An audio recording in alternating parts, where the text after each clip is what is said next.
আমরা এখন শুরু করব effective workplace communication module 1 lesson 3 এর প্রথম lecture principles of clear communication. অফিসের ফাস্ট পেসড এনভায়রনমেন্ট এবং হোয়াটসঅ্যাপে ক্যাজুয়াল কনভারসেশন প্রচলিত থাকলেও ওয়ার্কপ্লেসে স্ট্রাকচার্ড কমিউনিকেশন একটি রিকোয়ারমেন্ট। প্রফেশনাল কমিউনিকেশনের জন্য অন্তত একটু পূর্ব পরিকল্পনা প্রয়োজন হয়। লেখা বা কথোপকথন শুরু করার আগে আমাদের নিজেদের কাছেই পরিষ্কার হয়ে নেওয়া উচিত কমিউনিকেশনটা কী লক্ষ্যে করা হচ্ছে, কমিউনিকেশনের রেসিপিয়েন্টের কাছ থেকে আমার কী অ্যাকশন প্রয়োজন। আপনি যদি এক বাক্যে আপনার উদ্দেশ্যে সামারাইজ করতে পারেন তাহলে আপনি ভালো অবস্থানে আছেন। যদি তা না হয় আরও একটু প্ল্যান আউট করা উচিত।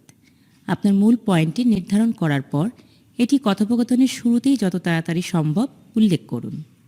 চলুন এই প্রসেসটি আরও গভীরভাবে বুঝি। যে কোনো কমিউনিকেশন শুরু করার আগেই এই 3টি বেসিক প্রিন্সিপাল মনে রাখবেন।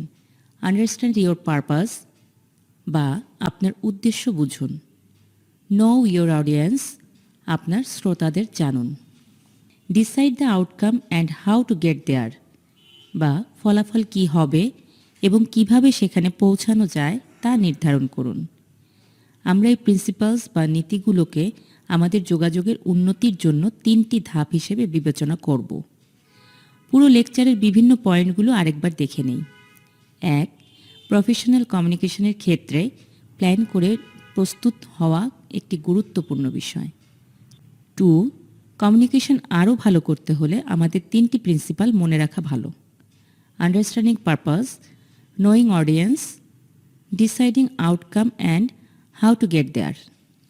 Thank you for your participation in this lecture. এর পরের সেশন অ্যাক্সেসের জন্য অনুগ্রহপূর্বক এই ভিডিওটি দেখা শেষ করে ভিডিও প্লেয়ারের নিচে স্ক্রল করে কমপ্লিট বাটনে ক্লিক করুন। See you in the next lecture.